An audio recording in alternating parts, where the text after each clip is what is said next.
Hello, everyone. Welcome back to this week's Substack Live at the Sustainable Media Center. My name is Emma Lemke, and I serve as the Director of Gen Z Advocacy at SMC.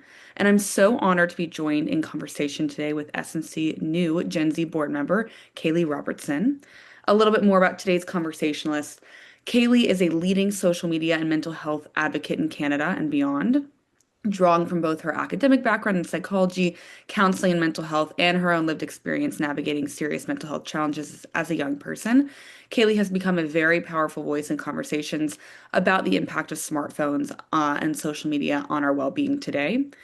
And today, she is the founder of Canada's first digital recovery and mental health center, a public nonprofit federal initiative addressing the growing public health concerns associated with smartphones and social media and their long-term mental health impacts. So, for today's conversation, we want to, talk about all things related to your personal journey, Kaylee, and your outstanding advocacy work. But before we dive deeper, I always want to give conversationalists a chance to walk listeners through their story to get to know them a little bit better beyond just introductory remarks. So I think it is especially important for advocates like us who have those stories to of harm to, if comfortable, share their experiences to inform, to teach, and to inspire others to do the same. So start us out by walking listeners a little bit more through your personal social media story. Well, most definitely. And thank you so much for such a lovely introduction. I appreciate that so much, Emma. So I guess really to start, I got my first smartphone in the eighth grade. I'm a 1999, so tried and true Gen Z.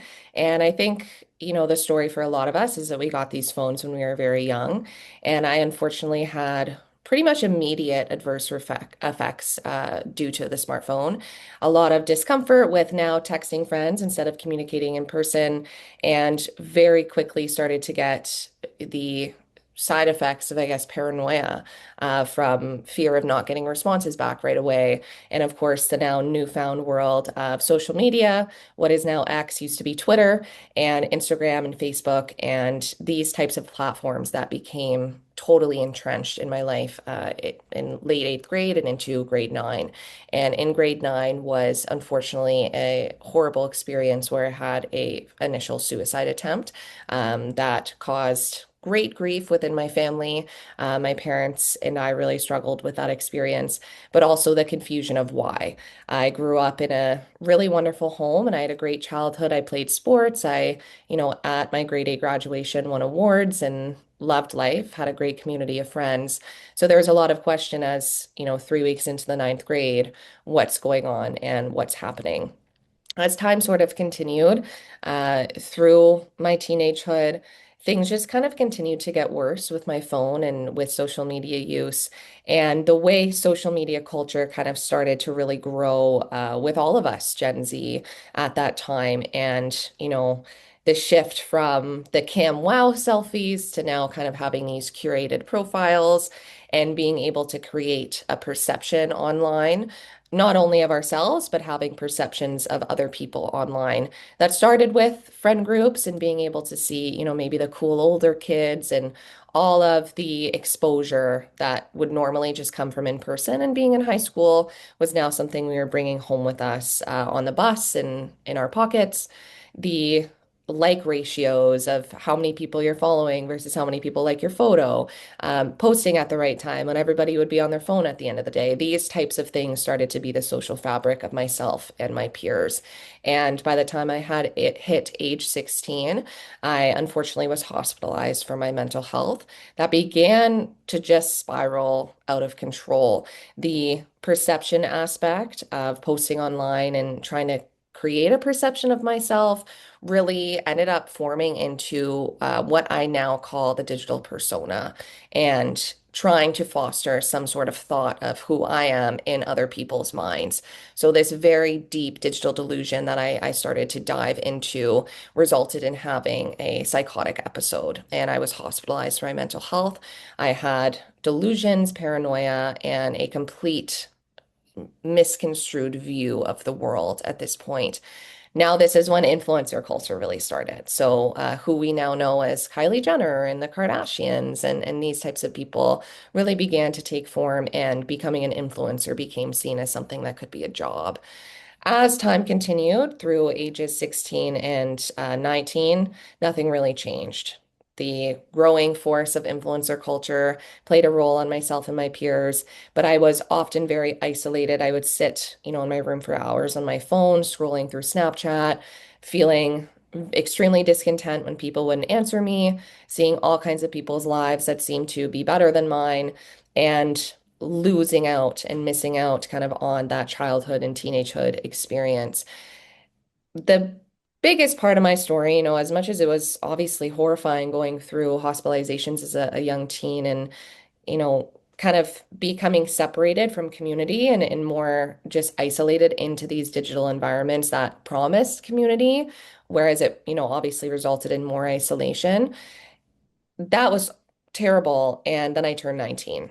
And at this point in my life, everyone else was kind of going to school and moving on with their lives and starting to kind of grow as adults. And there was kind of, looking back, I see many peers that struggled the way I did and weren't growing. But regardless, in my experience, watching everybody go to school and watching everybody kind of have these lives and have, positive, meaningful relationships with other people through the lens of Instagram really made me feel very alone. And the digital persona really amplified at this point to be kind of curating a completely fake and false life. So, being alone and sitting alone in my apartment, there was these opportunities where I could, make it look like my life was better than it was because I kept seeing everybody else's life be better than mine online. And this resulted in, again, going with this digital culture and how things changed, particularly in 2020 during COVID, with like fast fashion and online shopping and these types of things. TikTok was now a thing. And seeing everybody, all these girls, particular online, who had these wonderful outfits and clothes, and their makeup was so beautiful. And I kept asking, why can't I be beautiful like that? How can I be beautiful like that? And it turned into trying to make people think that I was that beautiful. So very quickly, between the ages of 19 and 21, I headed down a very intense debt spiral where I was spending all kinds of money on, fast fashion clothing items just to kind of take a picture of it and post it on my Snapchat story, something that would disappear within 24 hours, but would give me kind of this inflated sense of self-esteem because I felt like I'd met a perception based on perception I had of other people. And the debt really started to take hold when fake eyelashes and getting my nails done and these types of things started to become a big part of my life. The beauty culture really began to transform, as again, we see the culture change. It wasn't just about kind of having the right filter on your face anymore. It was about looking like that filter and being able to really look in the mirror and see yourself as that personified individual that you've created online. So this digital mirror experience that I was going through, where I'd kind of have these perfectly curated photos and I'd look in the mirror and I wouldn't recognize myself anymore because I didn't look like that online version of myself. And I was about one very horrifying loan away from wanting to get my lips injected, wanting to get my nose done, and these types of things for the sake of not only looking like that filtered image, but also having this persona that I had lots of money and status and could afford to do these types of things, where I had a horrifying experience with debt, where I'm now so far in debt that I can no longer pay my bills and I can't pay my rent. And it got to kind of a boiling point where I had to contact my parents for help. I don't come from wealth. So for them, this was a very big deal of, finances they couldn't really afford to provide to me. But on top of that, the concern and disdain of is she going to lose the roof over her head because she's so indebted to Instagram and indebted to Snapchat, and again, creating this kind of false persona of herself. And that was definitely a rock bottom, moment where not only have I had all of these mental health experiences and these traumas leading up to that point, but I'm now in a position where, my environment isn't safe. I'm not secure. And, when we look at our hierarchy of needs, those are, the fundamental pieces having that, like, of course, the physiological safety, but also the actual sense of safety and security in where we live and, again having that roof over our head. So hitting that rock bottom point was very sad and very scary. And I still didn't fully grasp and understand what the phone was doing in my life. Through my mental health journey, when I was a teenager, my parents really started to catch on to the phone being a problem. Anytime they took it away as a teen, I would go and find other ways to go online, whether it be at a public library or a friend of mine giving me an old phone that they had to stay connected and stay online and keep posting. So as I, got older and went through this experience, my parents were, very concerned and also very convinced that at this point social media was playing just this horrifying role in my life. And this was pre-data that we know and see today.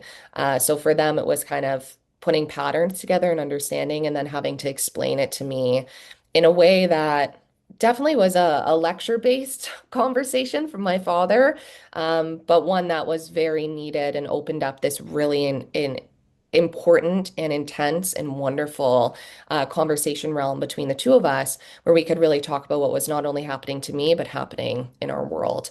Once we started doing that and the juices began kind of flowing in my brain about these effects, I had this moment that I will never, ever forget, where I looked in the mirror and didn't recognize myself still from, again, this filtered version of myself, but said, I've spent years now trying to change something about my face and my body and asking what I can change. I never once asked why. I'm so convinced I have to change it. And it was this like mind-blowing moment for me as a woman, who's struggling with her self-esteem, but also looking around at the culture that I've been surrounded in, and all of the issues I've incurred as a result, not just, financially, but also mentally and physically as a result of trying to be a part of this online game. So the decision was made to delete my social media in 2022 at that point, and it didn't feel good at first. It really felt like I'd lost a game that I've been trying to play, and it was a very devastating experience of this, online persona that I no longer was going to be able to adopt, and it was never going to be real anymore. I was kind of stuck with myself, is how it felt in that moment. And sure enough, within, several weeks, my mind began to shift into all of the realities that actually exist in life. So thinking about a future for myself, what kind of life do I want? Do I want to own a house one day? What type of house do I want? Do I want to have like a townhouse in the city? These really normal questions about the future. And it was no longer based on I have to do this by this age, I have to have this by this time, but instead based on, when I'm 35, when I'm 40, what do I want to do? And where do I want to be? So it opened up kind of this opportunity for me to also start feeling like I actually had the world in my hands versus feeling like I was carrying it on my shoulders, and started thinking about studying psychology. I did go back to school, which was fabulous. I met some really wonderful people that I was scared to share my story with after, past experiences with mental illness, but also I'm like the only person without social media in these groups of friends, and was fortunately welcomed with open arms by them to share my story, and really encouraged me to, continue talking and continue sharing this conversation. And at that point, got my education in peer support to begin working in this role. I currently work in a first episode psychosis program in a hospital, where I'm able to kind of firsthand talk about my experiences with our peers and with our patients in the program, and also, shift kind of the narrative on mental health stigma. Since that time, I've, really invested in doing research on social media and like where are we at with all of these different experiences, to which I've developed what I call the fourth person theory, where we create this digital persona of ourselves online, and it bleeds into our real life, causing issues such as debt, such as extremely low self-esteem, and in, some cases, violence and aggression. My paper was published last year with the University of Toronto New Explorations Journal, where I talk about this theory. And I've been very fortunate to have had, many opportunities to speak on this topic and get to the point now where I am running my own nonprofit clinic to support individuals who have had extreme psychological harm as a result of social media. And for the normalcy factor, I am engaged. I'm getting married next summer, and I have just what I would describe as a very normal life. I wake up and I go to work and I go to school and I educate myself and I love my family and my friends, and that's really all there is to it. So removing kind of social media from that life, I feel like I'm no longer surrounded by and indebted in, these experiences of perfection and extremism, but instead really embrace kind of the normal everyday.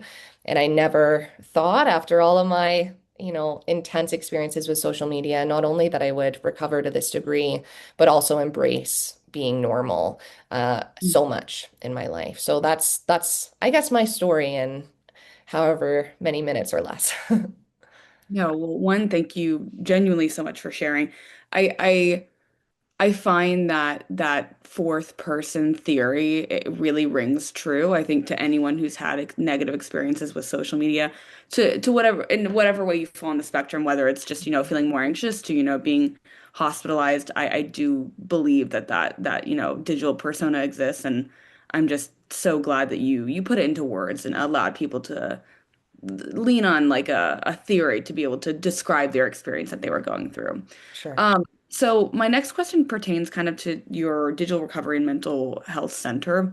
So I love the fact that you use the term digital recovery in your work.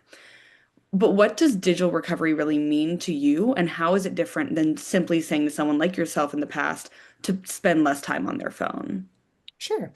So digital recovery and the way the center itself operates, the meaning of it works well with the center because digital recovery is subjective. I think in the world that we live in today, where to some people it means to, detox from their screen every Saturday, and for other people it means to completely remove themselves from digital environments. Digital Recovery Center operates not as a detox center and not as a wellness initiative, but instead a place that can really foster deletion for those who have experienced the severe psychological harm. So digital recovery to me means, being able to live a life worth living and to find that life worth living surrounded kind of in what we know as kind of the like typical realities of life, removing kind of these extreme aspects of the digital culture and recovering, so to speak, from what's taken place in our lives to make us feel like that's not enough. For a lot of individuals, as you said, the spectrum, it's anywhere from anxiety all the way to down to suicidal ideation. Unfortunately, many people have lost their lives. Parents are grieving, through that experience. And the Digital Recovery Center operates to support all of those individuals, but to look at a life without being online. Hmm. Okay, that's fascinating. I do think, with the rise of AI, and the fact that we're increasingly more, digitized, I have seen many more friends and people within my own personal circle just say, this isn't worth it to me. Like, Yeah. I want to live, to your point, a normal, peaceful life, and Mhm. social media doesn't facilitate that for me. So I think that, obviously we encourage all listeners to use discretion, and they know themselves Of well. course. And to Mhm. your point, it is completely subjective, but I do think for a lot of people, whether it's a detox or a longer period of staying off, it's worthwhile to investigate. Um, Definitely. so I love how you talked about, your parents picking up patterns, and obviously patterns are super important in understanding the world. So when someone comes to the center for help, what kinds of challenges are you seeing often, and what are those patterns that have surprised you? I I definitely can speak to kind of the severe harms that a lot of people will come with, and not necessarily actually recognizing the pattern of how that harm or even pre-existing mental health conditions might be made worse as a result of social media. So, a lot of the times there's one aspect that the individual is thinking, I don't want to, I want to change this about my life, and I know the phone's making it worse. but oftentimes we work together to connect the dots and draw kind of patterns of other aspects of their life that are actually being impacted as well. So patterns certainly play a very big role. I think what can be most surprising, and I think in any mental health sphere, many therapists, I think, will say the same thing, is when people are well aware of those patterns and still are choosing to engage with online media and the social media platforms themselves. For some people, they can, go on YouTube and watch a 20-minute long video, and YouTube is social media, but to them, they're not engaging in that content. But the moment that they go on TikTok or Instagram, like all bets are off, right? So being able even to hear people recognize that, but still be kind of engaging in these different platforms, I think is always not necessarily surprising, but rather kind of like eye-opening of how deeply embedded someone's social fabric is within these platforms of knowing it's an issue, but having intense fear of removing yourselves from that platform, intense Mhm. discomfort of removing yourself from that platform, but also the addiction piece that's very, very present in what the screen is doing in terms of, the dopamine release and what it's actually giving us. So spending time, really exploring the benefits versus the cons and having Mhm. it put into words rather than keeping it in our minds is very, very beneficial and helpful. And the Digital Recovery Center helps individuals really to see that truth and to own it. A lot of, people are very scared to delete their social media accounts, especially Gen Z, Gen Alpha now as they're aging, are scared to remove themselves from that platform. And that's valid because it's our life. Mhm. It's the way that the world is now, and it's the way that we were raised. And as a peer support specialist, my job is to really share my experience of still being very connected to a world that just isn't digital. Yeah. Talking about kind of my experiences of like, I still get, text message from my friends. I still get invited to parties, like all those things that I think we are scared of losing. The only difference is that we're just not sharing it online anymore. We're still living a life, but we're just not sharing it. And that was the hardest part of my deletion. When I remember it like it was yesterday, my fiance and I, boyfriend at the time, we went on a bike ride and we lived in the beaches in Toronto. So it was this very beautiful night landscape. And we had a wonderful bike ride. And the whole time I was just in this horrible mood because I'm taking these pictures, but I had nowhere to put them. And I Yeah. wanted the world to see what I was doing and see how incredible my life was. And this was right, after deletion. And it was so clear to me in that moment of how indebted I am to these platforms and how much my heart is invested in these platforms to, try and live up to something without even being really able to name what that something was, right? So these are the types of experiences in DRC that are discussed, even in presentation formats and in group formats as well, for everyone to also share their experiences with that. I Mhm. often get the response of, "Oh yeah, that's exactly what happened to me." So I've come to see through data and through time, years ago as the data's come out, I wasn't alone.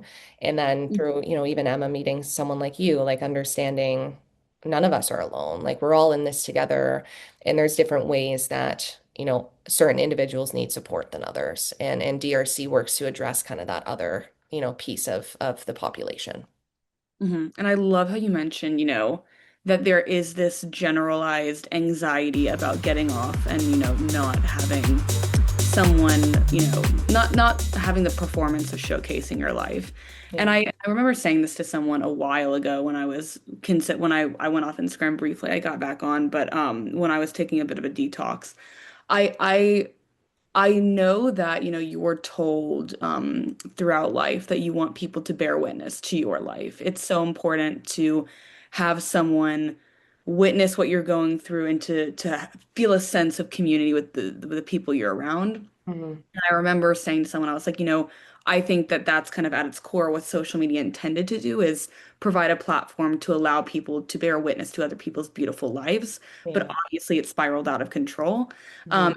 And I love your story because it's like you're engaged. You have this beautiful life. You are still having people bear witness, and you're still having people engaged in, your community.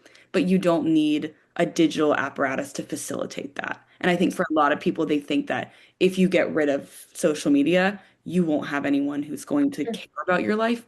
That's Mhm. a complete falsity. Yeah. Um, Yes. but the next question I have two more for you. One is you've worked a lot with, I guess, young people, people in general who are struggling. What is it that you wish parents, policymakers, and just tech companies in general better understood about a young person's experience growing up online? The biggest thing I think is to really understand, touching on a point I had mentioned earlier, is that this is like our social fabric. Mhm. This is how we were raised, and so I think when I hear from, older individuals talk about social media, like the baby boomer culture and Gen X, and these generations, I think it's so easy for them to sort of just say like, yeah, sorry, like it happened, right? But the reality is we're living that now. Yeah. And I think the biggest thing that I want to get through to, other policymakers, to tech companies, and to parents is that when we're fighting these battles to, make technology safer and all these types of conversations that we have, they're extremely valid and important fights, but we must remember those who have already been harmed. The reason I Mhm. created the Digital Recovery Center is because, the world is kind of walking around and tiptoeing around these topics of how this is a public health crisis. It is. There was no public health information put in place. So yes, Yeah. we were, turning around and trying to, set bans and set rules and hold these companies accountable. That's all great. That's very important. And we also have an entire generation that has been extremely harmed by this online culture because it's our social fabric and because it's how Mhm. we were raised, right? To the point of, having people so terrified of leaving social media because it's the only way that they're going to get those human needs of that, experience of being witnessed and all these types of things happen in their lives. So I think it's really important, that there is understanding at that deep level. That's not as simple as like, oh, we know it happened and we don't want it to happen to the next generation, but instead saying, we know it happened, we know it's bad, we know workplaces are struggling, we know employment is extremely low, we know debt is extremely high. What are ways that, we as a culture and we as a world can now help Gen Z and help millennials and help Gen Alpha through this experience?